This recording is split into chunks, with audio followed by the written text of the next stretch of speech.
Big ബോസിൽ പോയി പ്രണയത്തിലായ നിരവധി പേർ മലയാള ചരിത്രത്തിലുണ്ട്. പേളിയും ശ്രീനിഷും മാത്രമേ ഇക്കാര്യത്തിൽ വിജയം കൈവരിച്ചുള്ളൂ. എന്നിരുന്നാലും ഈ സീസണിൽ മത്സരിച്ച ഗബ്രിയും ജാസ്മിനും യഥാർത്ഥത്തിൽ പ്രണയത്തിലാണെന്നാണ് പുതിയ ആരോപണങ്ങൾ. ഷോയുടെ തുടക്കം മുതൽ ഇരുവരും വാർത്തകളിൽ നിറഞ്ഞത് പരസ്പരം അടുപ്പത്തിലാണോ എന്ന് കൂടിയാണ്. ഇടയ്ക്ക് ഗബ്രി പുറത്തേക്ക് പോയെങ്കിലും ഫിനാലെയോടനുബന്ധിച്ച് തിരികെ വന്നു. വീണ്ടും ജാസ്മിനുമായി പഴയ രീതിയിൽ ഇടപെടുന്നതിനെ ചോദ്യം ചെയ്യുകയാണ് ശരണ്യ ഉൾപ്പെടെയുള്ളവർ. പുറത്തെ കാര്യം അറിഞ്ഞിട്ടും ഗബ്രി ഇങ്ങനെ ചെയ്യുന്നത് മോശമാണെന്നാണ് ശരണ്യയുടെ അഭിപ്രായം. എന്നാൽ ജാസ്മിനെ മോശക്കാരിയായി ചിത്രീകരിക്കാൻ വേണ്ടി ഇത്തരം സംസാരങ്ങളുടെ ആവശ്യമുണ്ടോ എന്ന് ചോദിക്കുകയാണ് ആരാധകരും. ഫേസ്ബുക്കിലൂടെ ഒരു ആരാധിക പങ്കുവച്ച കുറിപ്പാണ് ഇപ്പോൾ ശ്രദ്ധ നേടുന്നത്. ഇന്നത്തെ എപ്പിസോഡ് കലക്കി. എങ്ങനെയെന്നല്ലേ? ഗബ്രി പോയതിനു ശേഷം ജാസ്മിൻ ഗബ്രി കോംബോ വെച്ചുണ്ടാക്കിയത് കിട്ടാതെ വിഷമം തീർക്കുന്നുണ്ട് തിരിച്ചു വന്നപ്പോൾ പലരും. അവിടെ അത്രയും ആളുകൾ ഉണ്ടായിട്ടും ഒരു ഭാഗത്ത് ഗബ്രിയും ജാസ്മിനും ഇരുന്ന് സംസാരിക്കുന്ന വീഡിയോ കാണിക്കുന്നു, മറുഭാഗത്ത് ശരണ്യ സംസാരിക്കുന്ന വീഡിയോ സെയിം ടൈം കാണിക്കുന്നു. അവർ എന്തോന്നോ ചെയ്യുന്നേ, പുറത്തെ കാര്യങ്ങൾ അറിഞ്ഞിട്ടും ഗബ്രി ചെയ്യുന്നത് കണ്ടില്ലേ എന്നൊക്കെയാണ് ശരണ്യ പറയുന്നത്.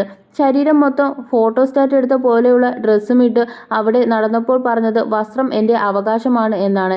എൻ്റെ ഇഷ്ടമുള്ളത് ഞാൻ ഇവിടെ ചെയ്യും. അപ്പോൾ പിന്നെ ഇരുവരും ഇഷ്ടമുള്ളത് പോലെ ചെയ്തോട്ടെ. മറ്റുള്ളവർ എന്തെങ്കിലും ചെയ്യുമ്പോൾ അത് എല്ലാവരും കാണുന്ന ഷോ, സ്വന്തം കാര്യം വരുമ്പോൾ അത് എൻ്റെ ഇഷ്ടം. ഗബ്രിയോട് ദേഷ്യമുള്ള ആൾ ആയിരുന്നു ഞാൻ. ഇപ്പോൾ അത് മാറി. പുറത്തുള്ള പല കാര്യങ്ങളും അറിഞ്ഞിട്ടും അവളോട് നല്ല രീതിയിൽ കാര്യങ്ങൾ പറഞ്ഞു കൊടുത്ത് ആരുമില്ലെങ്കിലും ഞാനുണ്ടാകുമെന്ന് വാക്കും അവർ തമ്മിൽ ഇഷ്ടത്തിലാണെന്ന് തന്നെയാണ് പറയാനുള്ളത്. പക്ഷെ ചുറ്റും ക്യാമറ ആയതുകൊണ്ടും രണ്ടുപേരും വേറെ കാസ്റ്റ് ആയതുകൊണ്ടും എന്ത് ചെയ്യണമെന്ന് രണ്ടുപേർക്കും മനസ്സിലാവുന്നില്ല. കുറ്റം പറയുന്നവർ ഓർക്കണം, ഫോണില്ല, ഒന്നുമില്ല, എന്ത് ചെയ്യണമെന്ന ഒരു ഐഡിയയും കിട്ടില്ല. അപ്പോൾ പുറത്ത് കമ്മിറ്റഡ് ആണെന്ന് പറയുമ്പോൾ എന്ത് ചെയ്യണം എന്നറിയാത്ത അവസ്ഥയാണ്. ശരണ്യ ചോദിക്കുന്ന ഒരു ചോദ്യം, എത്ര പേരുടെ ലൈഫാണ് കുളമാക്കിയതെന്ന്. എന്ത് അവർക്ക് ലൈഫില്ലേ? മുന്നയുടെ സ്വഭാവം എന്തായിരുന്നു എന്ന് അഫ്സൽ തന്നെ പറയുന്നു. മുന്നേ ആയിരുന്നെങ്കിൽ ജാസ്മിൻ്റെ അടുത്തു നിന്നും ഇങ്ങനെ വരില്ല. കാരണം അവർ മനസ്സുകൊണ്ട് നല്ല അടുപ്പമായിരുന്നു. സോഷ്യൽ മീഡിയ ഉപയോഗിക്കുന്ന വീട്ടുകാർക്ക് ഒരിക്കലും അംഗീകരിക്കാൻ പറ്റുന്നില്ല. ജാസ്മിൻ ആണെങ്കിൽ വീട്ടിൽ ഉപ്പയുടെ കടങ്ങൾ വീട്ടി അനിയനെ ഒരു നിലയിലാക്കുന്നതുവരെ വേറെ മാർഗമൊന്നുമില്ല. അതിന് വന്ന ചില ഇഷ്യൂസ്, അങ്ങനെ രണ്ടുപേരും ഒരുമിച്ചെന്ന തീരുമാനം പിരിയാമെന്നാണ്. എത്ര വിഷമമുണ്ടായിട്ടും അവൾക്ക് കുടുംബത്തിന് വേണ്ടി അതിനിടയിൽ കുറഞ്ഞ കാലം കൊണ്ട് ഫ്രണ്ടായി ഈ വിവരങ്ങൾ എല്ലാം അറിഞ്ഞ ആൾ കല്യാണം കഴിക്കാം എന്നുള്ള രീതിയിൽ വന്ന ഒരടുപ്പമാണ് അഫ്സലിൻ്റേത്. ശരിക്കും രണ്ടാളുടെയും ഉള്ളിൽ അങ്ങോട്ടും ഇങ്ങോട്ടും സ്നേഹം ഇല്ലായിരുന്നു എന്ന് മനസ്സിലായി. ആ ഒരവസ്ഥയിൽ എല്ലാം അറിഞ്ഞ് കല്യാണം കഴിക്കാൻ വന്ന ഒരാൾ. പെട്ടെന്ന് തന്നെ വീട്ടുകാർ തമ്മിൽ ഒരു ഉറപ്പിക്കൽ നടന്നു. അഫ്സൽ നോട്ടമിട്ടത് പണം തന്നെ. അവളെ വെച്ച് പണം ഉണ്ടാക്കാം. കാര്യം എന്തായാലും മുന്ന ആൺകുട്ടിയായിരുന്നു. അതുകൊണ്ട് ആണല്ലോ അഫ്സൽ ബിഗ് ബോസിലേക്ക് അവളെ പറഞ്ഞു വിട്ടതും. അതുമാത്രമല്ല, തൻ്റെ അഭിപ്രായത്തിൽ അവൾ അങ്ങനെ ചെയ്തിട്ടുണ്ടെങ്കിൽ ചാറ്റ് ചെയ്തതും മറ്റും എല്ലാവരെയും കാണിക്കുന്നത് നല്ലതല്ല.